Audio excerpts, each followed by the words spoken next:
Because what is human is not an established state. It is a possibility. It is not a fixed state. If this possibility has to be made use of, there is a whole system of understanding that needs to happen. Understanding the mechanics of how this life functions and what we can do with it. This mechanics, this technology, this science, we are referring to as yoga. I don't know what types of stuff you're doing, but my experience in United States, particularly in California, a lot of people believe yoga started in California. Yes. I met somebody who seriously believed it was Madonna who started yoga.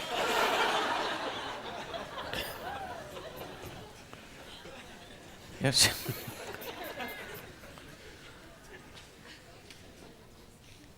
So this mechanics of life, this is as simple as this. I'm sure almost all of you are carrying an instrument, some kind of electronic instrument, a phone at least. The more you know about this phone, the better you can use it. Is that so? Last year, the cell phone companies in India made a survey. India is the largest growing market for telecommunications right now. Every month we are adding about 5.5 million cell phones, okay. In a year, about 60 million cell phones are being added to the service, because everybody is having 3, 4, 5 these days. They made a survey. That's the second one, you haven't heard the first one. They made a survey and they found out that 97% of the people are using only 7% of the capabilities that are there in an ordinary phone. I'm not talking about the smartphone, I'm talking about the dumb phone. In the dumb phone, 97% of the people are using only 7% of its capabilities.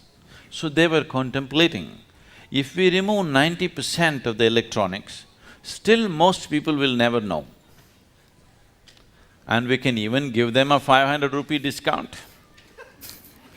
They will be happy, we will be happy, Maybe they've already taken it off, we don't know. Only if you try to use all of them, all the functions, then you realize something is not working. So, in a little gadget, you're using only 7%. This is the gadget. Every damn gadget has come out of this. How much percentage do you think are you employing this gadget? Just make a guess. How much percentage? 2, 5? You're being very generous to yourself. It's well below 1%, because for your survival process, to conduct your life in the material world, you do not even need 1% of what this is. This is capable of perceiving the whole cosmos. If you prepare it properly, if you hold it, this is like an antenna. If you hold it in the right position, it can just grasp everything in the existence. It is just that we are doing all kinds of things with it, because right now, our whole perception of life is limited to the physical nature of the existence. Physical is like the peel of the fruit. It has no purpose of its own. In the sense, if you have a fruit, the moment you eat the fruit, the peel goes straight to the trash can, isn't it? The peel is only a package. Only because the fruit is valuable, package is important. Right now as you sit here, this body is very important. You have to feed this, you have to clothe this, you have to decorate this, you have to pamper this in so many ways. Tomorrow morning, that's something inside which you never experienced. If that goes away, nobody wants to have any business with this. Yes? Only because the fruit is inside, this peel has become very valuable. Now, yoga means not just about twisting your body, not about standing on your head, not about holding your breath. All these things a circus artist can do better than most yogis. Really? Yes or no? You don't think so? A circus artist can do far better than most yogis in terms of twisting the body, doing this, doing that, holding different positions.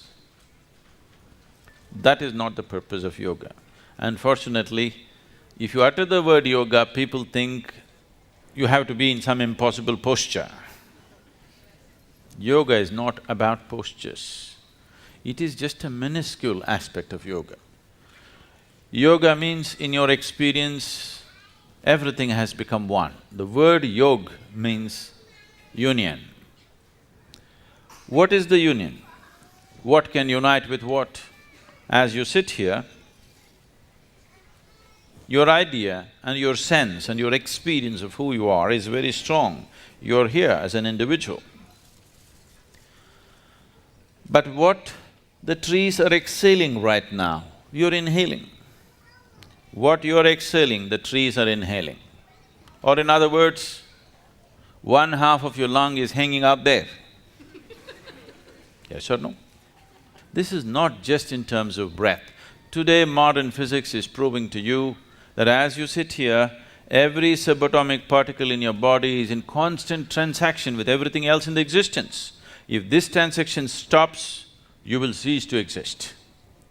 So yoga means to know it by experience.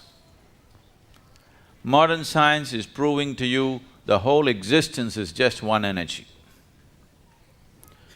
The religions of the world have been screaming for a long time that God is everywhere.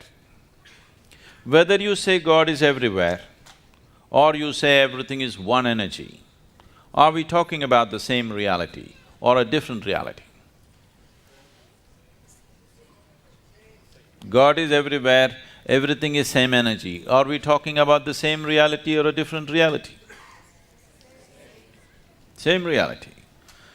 It is just that a scientist has never experienced this. He has arrived at it through mathematical deductions.